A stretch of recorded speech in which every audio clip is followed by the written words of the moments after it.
All right. I'm excited for today's guest. I got Alex Clark in from Primeability. He's a coach out in the Washington, D.C. area. I came across Alex's stuff on Instagram, and I'm always looking for people that are inspiring, and Alex is one of those. And when I came across stuff, I'm really excited to talk to him and kind of see what he's doing out there and have him share his story. So, yeah, Alex, welcome into the podcast. If you could just go ahead and start off by introducing yourself, who you are, where you're from, and I'd also like to hear how you got into teaching.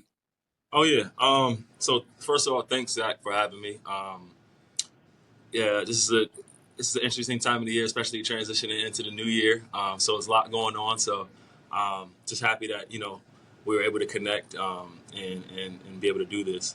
Um, Alice Clark. I'm originally from Hartford, Connecticut, and I've probably been in DC now for 10 years now. I'm going on 10 years now.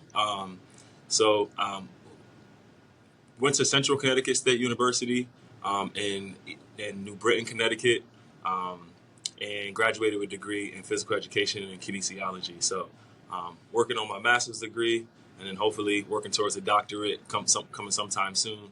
But just trying to keep the wheels spinning, especially as I'm getting older, trying to stay sharp in the mind and everything I'm doing. So um, what got me into teaching? Originally when I went to school, I wanted to be a doctor, and I wanted to work with athletes. I was an athlete my whole life. I played football and basketball in high school, but in college, and so like being an orthopedic was something that like it really drew my interest. But then I started like teaching swim lessons. I was a lifeguard during the summer, so I would teach like swim lessons to young students. I would like help volunteer with like youth football programs and things like that. And I just really fell in love with like giving back to the youth and really being like a positive role model for our youth out there. And so I quickly transitioned that plan into teaching. And I graduated in 2013. So 12 years later, I'm here now. So I moved to Washington, D.C. in 2015. I taught at a high school called Eastern Senior High School. That's right in Capitol Hill. I taught there for about 4 years, and in the last 6 years, I've been here at Dunbar High School. All right. I got a lot of respect for teachers, man. That's a noble profession, what you're doing out there and helping those kids. It's great. I come from a line of educators in my family too. And so kudos to you. And I was kind of thinking about it. The majority of my guests, like their profession is probably teaching. I was thinking about that. I've had a lot of teachers on this podcast, so I don't know if there's a correlation here between teaching and riding bikes. But yeah, how did you get into biking? How did that all come about? Yeah, growing up biking, I'm from the city, so like biking was like a means for transportation. I didn't necessarily call myself a cyclist when I was a kid. I kind of just biked to get to the basketball court, biked to get to the football field. But I was definitely into. That was a time where like BMX was really popular. So like it wouldn't be a rarity where you would see like a buddy on the pegs on the back and a buddy on our pegs in the front, and it's all three of us in the same bike riding to school or riding to where we're supposed to go to. So really fun time, and like biking was just always like kind of a get point A to point B thing, and so throughout college, even throughout high school, that wasn't something that I did for recreation, per se, but when the pandemic hit, I did.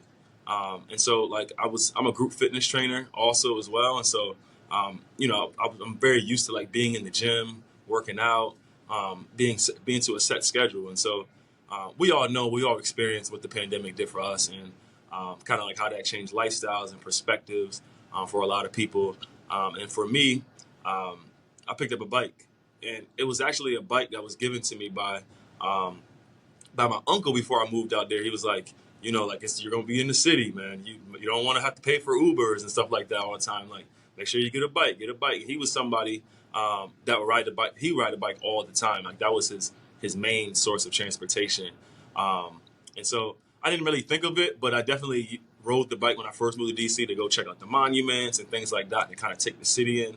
But it was never like a sport per se, or kind of like my hobby per se. And so I picked it up during the pandemic, and I was able to learn about all the trails that are throughout DC, whether it be like bike lane trails, whether it be trailheads, dirt trails. or some of the back trails that we have that are really historic, honestly, to the Washington D.C. area and in American history. And so I was able to see all of those views and all the beautiful sights that biking really provided. And I thought to myself, why not this experience for my students, especially since they're locked in the house. They are, activities are shut down, and they're more prone to get in trouble, and they're more prone to be shifted other ways other than positive ways. Our program is called Primeability, and that was rooted really in personal training, and our program was really tailored around like training high school athletes to become really elite college athletes. So it was really around like really around the skill development realm. And in 2020, it completely took a shift. I would say the main motivation of our program, and you'll see on a lot of our apparel and things like that, is more kids on bikes, less kids on the streets, and that's always been our thing. I would say during the pandemic at Dunbar High School alone, we lost 8 students to gun violence just throughout that two-year period. And in my career, I probably lost somewhere along the lines that around 22, 23 students that I was really close to gun violence. So I was able to see like how teen violence was really ticked up during the pandemic, and I really wanted to do my part in trying to alleviate that and trying to give students like a safe space and a safe place to come each and every day or a couple times a week where they can just like be kids, ride their bikes, relax, and also be in a safe space, because we know that like riding the bikes together is a lot safer than just riding a bike by yourself. And so, and it was also like a socially distant activity, and that was a thing then, right? And so it was an activity where you could put your mask on, you can still be around your friends, and you're outside and getting good exercise and doing something positive for yourself. And so, when we started, on our first ride, we had about 30 kids that showed up, and more it grew. Each and every week, there was more and more kids that showed up, and it really showed how important that safe place was for our students, and how much they were yearning for that. They were bored. They wanted something to do, and they wanted to be social, and they didn't always want to just be in their neighborhoods. And we all know, like, when kids are idle and they're not doing anything, a lot of things can happen, right? Whether they get in trouble, childhood obesity, things like that when they're not moving. All of those things tend to be some issues when our kids aren't active and engaged in activities. The idea was sparked from a good friend of mine, and she told me, she said, "You want to start this program? Why don't you just go on like Facebook? Why don't you go on like Facebook Marketplace or like these Facebook groups? Why don't you start a GoFundMe?" And so I was a little reluctant. I'm not somebody that like strives for attention. I don't really like live under that, and so I was a little nervous to like reach out to folks and start a GoFundMe and try to ask for money, because that's typically like not my way to make impact. But I knew I needed the support, and it really showed that it took a village for this to happen. I would say within the first week of our program, first week of just reaching out to folks about like what we're trying to do, and we need bikes and things like that, there were hundreds of people that messaged us and donated bikes and donated their own funds. And we raised around like $12,000 in about 2.5-3 weeks just on that GoFundMe. And so we were able to get some, not the greatest bikes in the world, but we were able to get some good bikes for our kids to ride. And the program just grew more and more as we went along. And so, it really showed to me like how powerful the cycling community is in general, and how much other people see the power in it. And they love seeing kids on bikes and seeing kids kind of be this next generation of folks that are, making our environment even safer. The infrastructure in DC, there's bike lanes everywhere in DC. Like, it's so easy to get from point A to point B, whether it be on these line bikes or e-bikes. There's so many different ways that what we can do to kind of alleviate some traffic in DC, and so people were just excited about that movement. Um, and so yeah, that's kind of how we started. Love it. So, I Yeah. mean, the last, 4 or 5 years, really a bike focus to it. I'm curious, what unique challenges and successes that you've seen, getting these kids on bikes. Sounds like they received it pretty well, right? But I'm sure you've had a lot of unique challenges facing it too. Yeah, a lot of challenges. A lot of challenges. One, I tell this story a lot, especially when we first started our program. Was it sounds great, right? It sounds great to like get kids on bikes and let's go on this ride, and there's a lot of chaperones that came out to support. And some of our rides were at the point where it was like kids would show up and we'll give them bikes to ride for the ride. That's kind of like how our program worked, but. Um, it would get to a point where like kids would show up and we didn't even have any more bikes left, and so Wow. that that was really beautiful to see. But we didn't take in consideration because I wasn't necessarily like a bike guy per se, and so you didn't everything sounds good until you hit the road, right? And then you hit the road and a kid's bike breaks down or like or a kid's tire pops. And so, it was a learning process. Just like any program, organization, company, when you're growing, you're constantly learning. And what was really beautiful about it was the kids were able to learn with me as well. So we're troubleshooting together rather than me always taking the lead. You found out very quickly like how many kids that are part of our program that already knew about bikes. So like when a kid would break down, they're like, I already know what to do. Like they got their Allen keys out and started tightening stuff, and so it really brought out like in over years, really brought out a lot of leadership qualities of our students, and some students that weren't the most social or weren't the most like out there in terms of their personality really had an opportunity for that to shine on those particular rides. And so from 2020 to 2021, we had a community ride program, and our community ride program was on Mondays and Wednesdays. The kids would show up, the bikes would be outside. We'll go through our ABCs like air, brakes, and chain and things like that. They get their helmet, and then we'll do short rides. And each week it'll be just to a different location. So some rides will be to that's when Black Lives Matter was put down right in front of the White House. So some rides were there. Some rides were to explore some of the trails.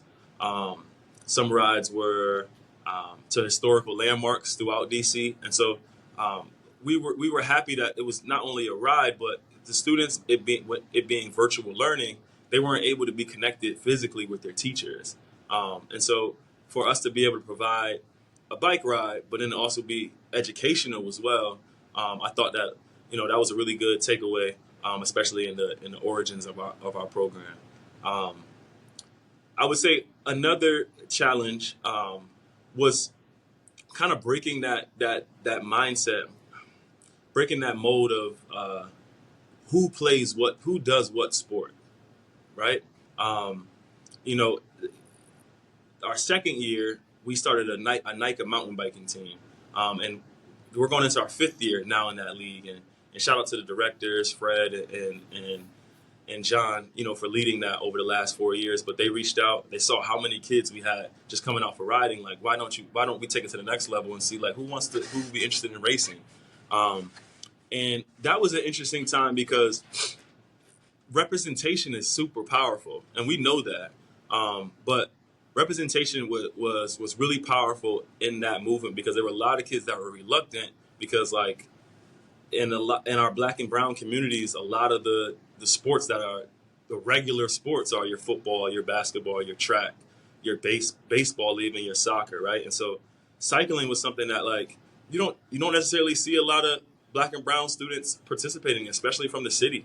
And when you talk about like competitive racing or competitive mountain biking, that's not something that you're accustomed to. And so, we joined the league, and that was those were some of the reluctancy that we have from our students. Like, what is this all about? Like, do I belong in this sport? And so even being committed, like what's the point in being committed to this? Like where does it get you, right? Because you don't necessarily see this all the time on TV as well.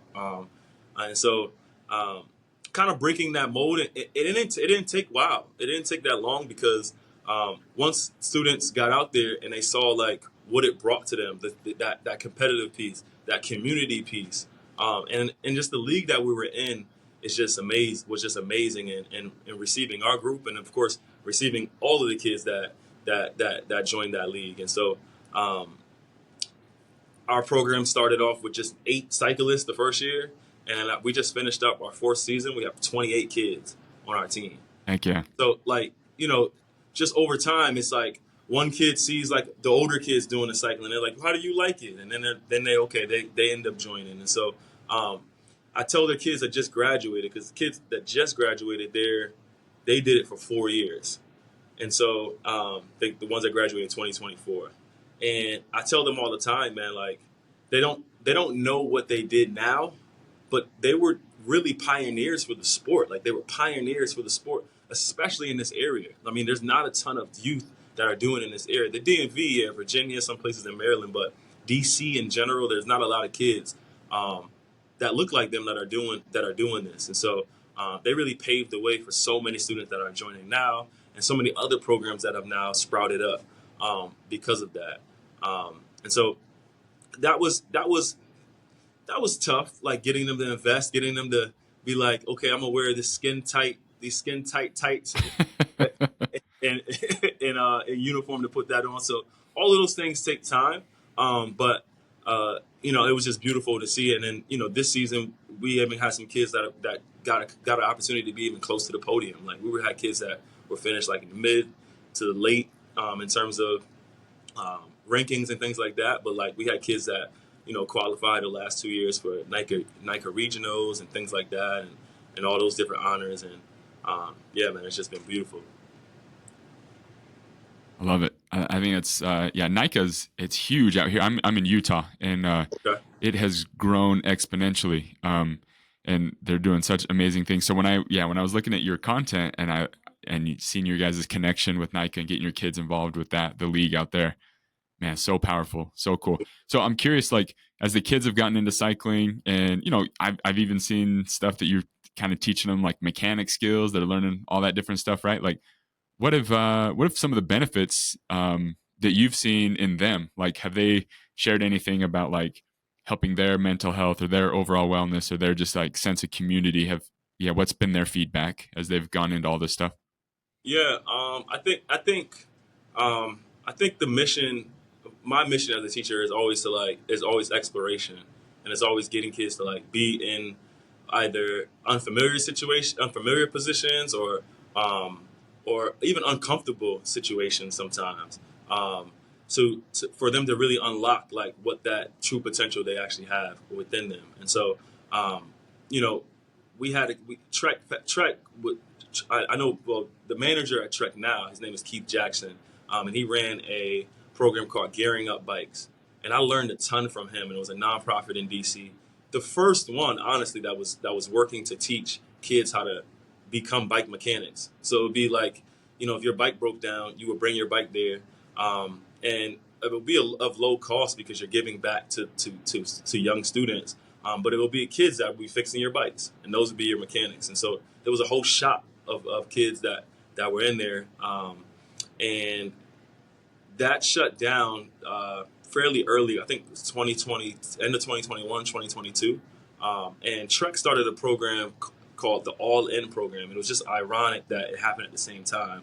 And they started a 5-year plan where they wanted to create more jobs for underserved students of color and underserved communities. And that's kind of like where the Trek Pathfinder for NICA came into about too. So for us, we were able to take advantage of all of it. Right now I'm sitting in our bike shop right now. So Trek gave us 5 workbenches and work stands, and we were able to actually start a mechanic program.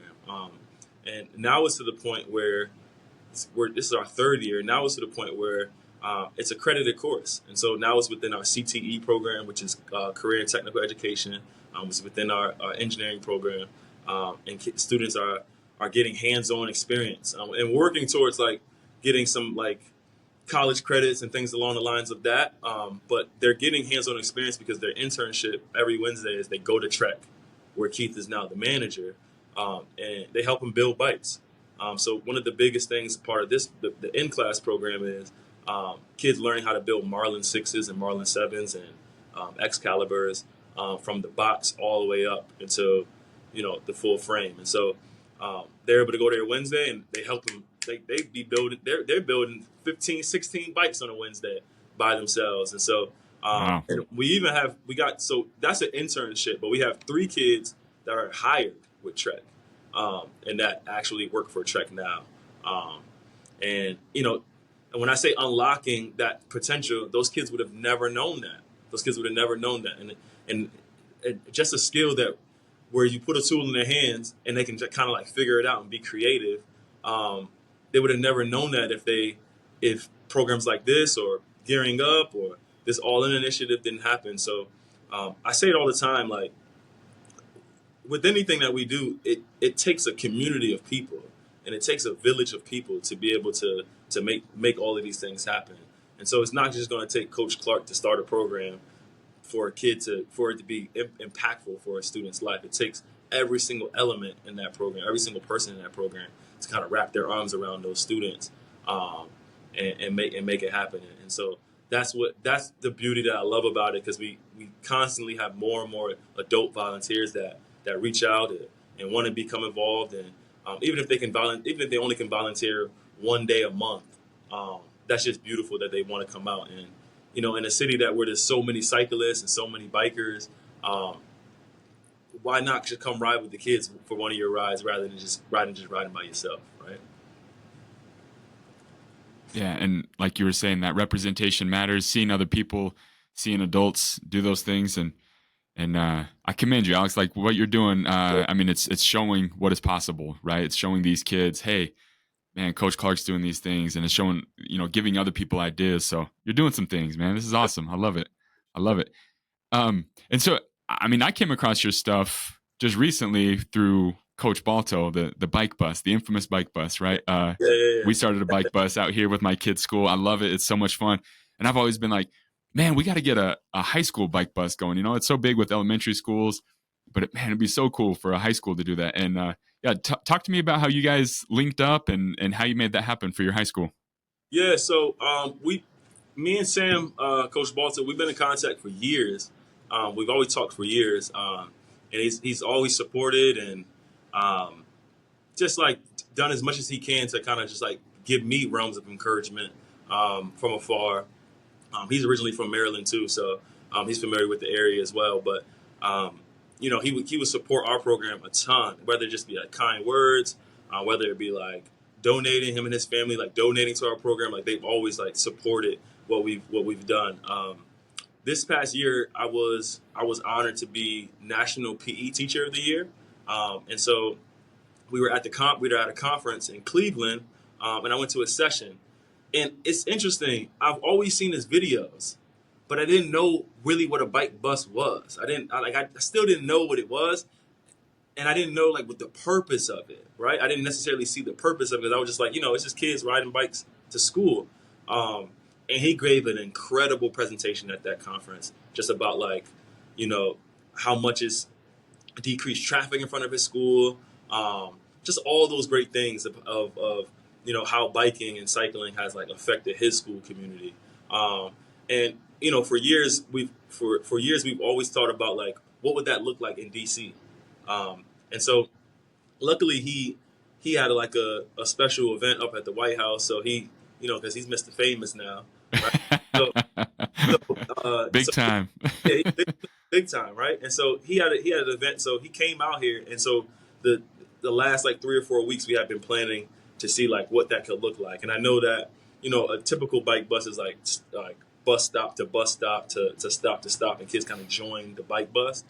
For us in DC, it's interesting because it's kids are going to it's high school first, but kids are going to one school from many different areas in the city. So they're coming from many different quadrants in the city. So to kind of have a route could be tough. And so we kind of worked through it thinking about like a route could be like metro stop routes. And then we were like, okay, maybe that's too much planning right away for the first one. And we are like, man, forget it. Let's just go for it. Let's just like bring a bunch of bikes to one stop, see how many kids are gonna show up, and let's just blast music, have fun, and just ride the bikes to school.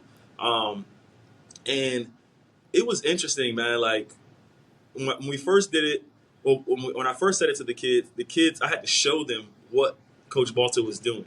Because if I said bike bus, they like, what are we doing? Like, we're getting on the bus with our bikes. Like, what does that mean? And so I showed them a video. Every single kid hand up was like, yeah, I want to do that. Mm-hmm. Every single kid went hands on up. Yeah. And I think partially it's part of our culture now at our school. Like, kids know that, like, when they take PE class with Coach Clark, like, they're going to be riding bikes, so that they already kind of know what to expect. But for it to be a bike ride to school, before school, and then luckily, like, it being in the winter, just being a really beautiful day that particular day.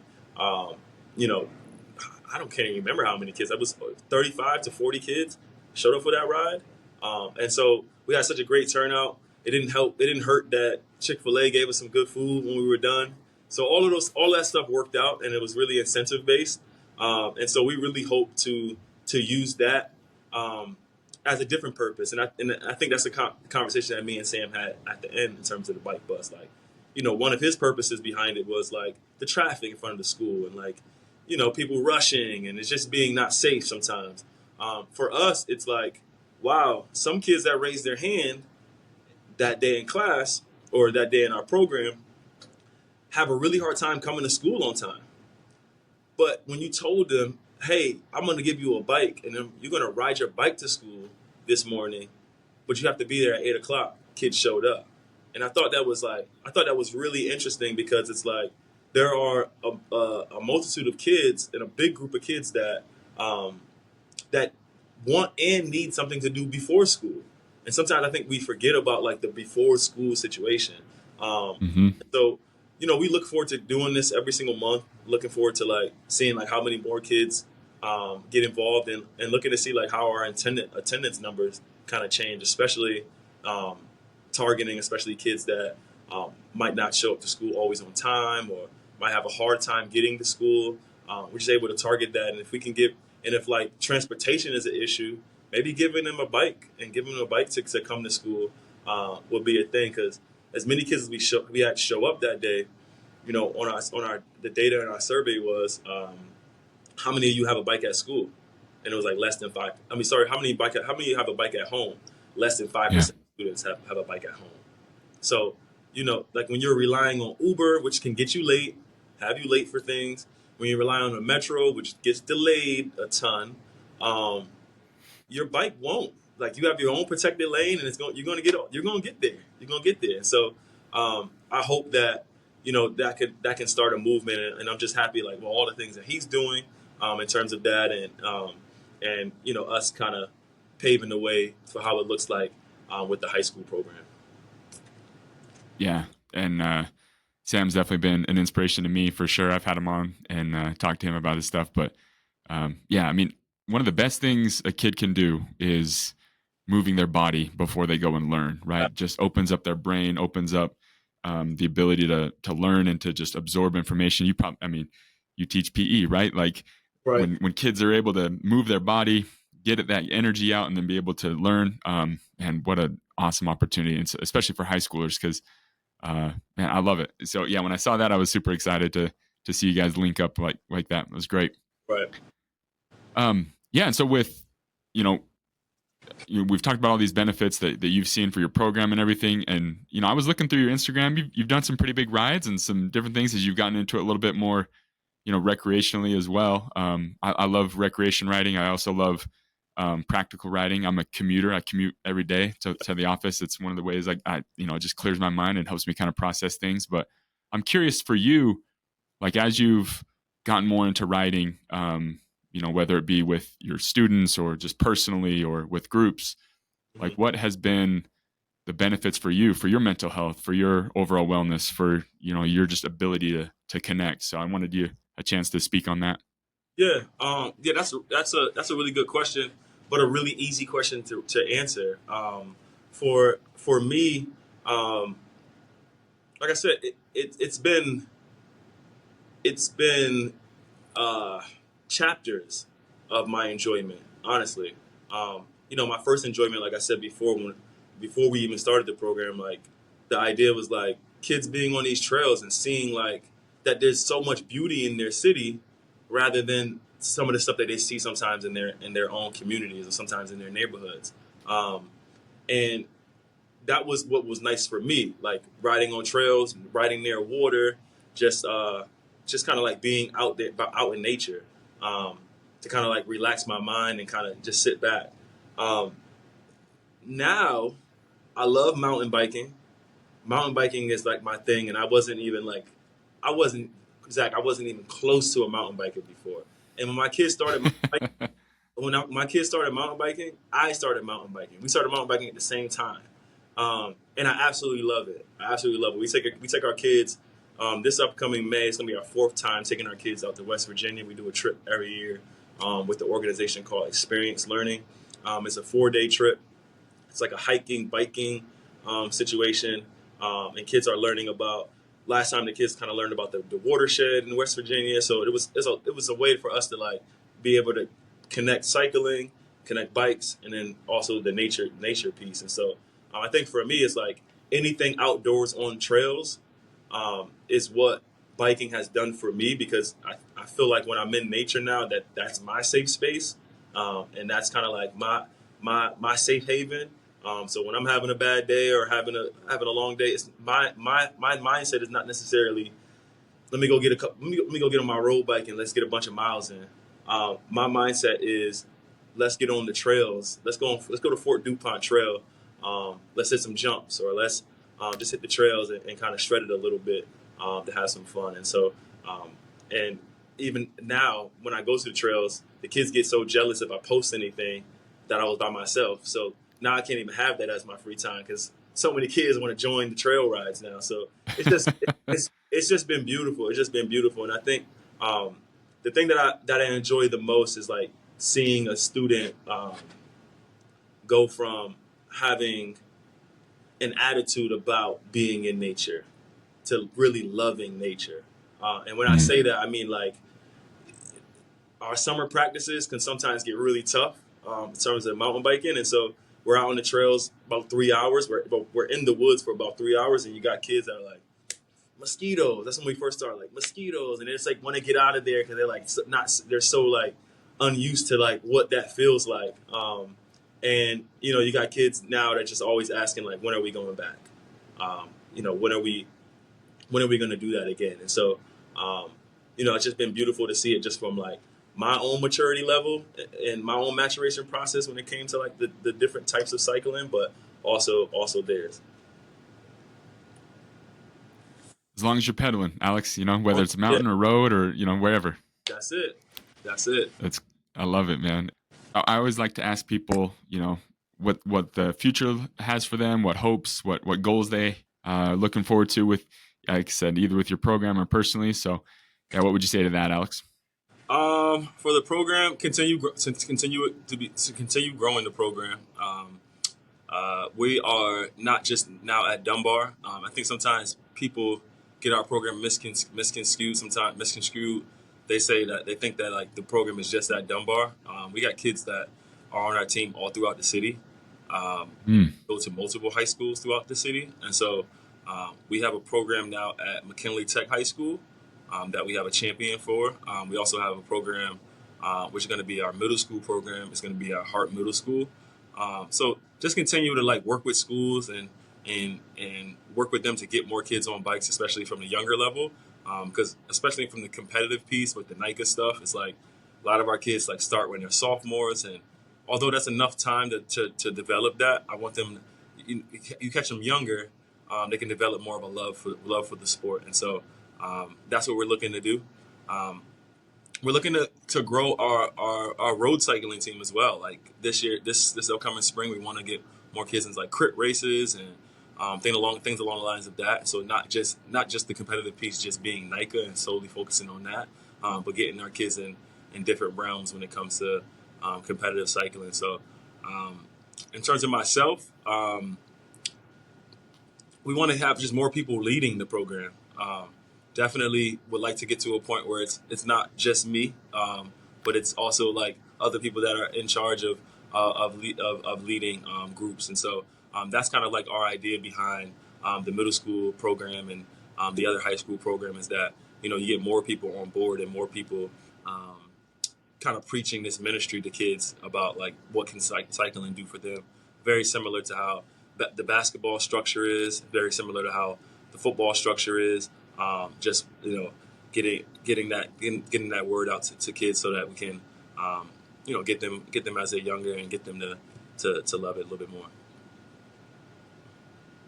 It's great stuff. And I always like to ask as well, if someone's getting back into biking or getting into it for the first time, I'm sure you've had to do this multiple times with many of your students, right? What advice do you give them? What tips do you give them? What motivation or inspiration do you have for them? I would say join a group. I would say get involved with the group. There's a ton of cycling groups, especially in this city that have formed, but I'm sure in other cities or towns that are out there as well. Your first experience on a bike doesn't have to be by yourself either. Like, make sure that try to see if you can get out there with a friend. I know for me, I was cycling this year, but I was also a marathon training, so I was running a lot this year, and so I know for me, like running was something that it wasn't new to me because I was an athlete my whole life, but in terms of marathon running, it was, and so it could be a little intimidating in terms of like training for it and getting comfortable with that every day, and so. What really helped me was getting involved with different running communities and run groups that helped like inspire me throughout the journey and keep me going. And so I know that when we started cycling and when I started biking a little bit more, that's what helped me. That's what helped me learn more about my bike. That's what helped me learn more about like what I can do. And when you do that, it'll keep you more prone to continue it. It's great advice. And I would also say too, if there isn't a group, start one, right? Like so many times we always think, oh man, we don't have this in our area. Well, you can be that person that starts that change. And that's what you're doing, Alex. And like you said, teaching a lot of these kids that are the pioneers of the sport out there, with what you're doing, the inspiration that you're doing, good, strong role model for those kids. Keep it up, man. Keep up the great work that you're doing. This is awesome. I love it. Thanks, Zach. Appreciate that. Well, cool. Well, again, the offer stands. If you ever come out here to Utah, love to take you around the trails. Love to ride with you sometime, man. But appreciate you being on and sharing your wisdom and your experiences. So have a good day and a happy New Year. Thank you. Happy New Year as well. All right.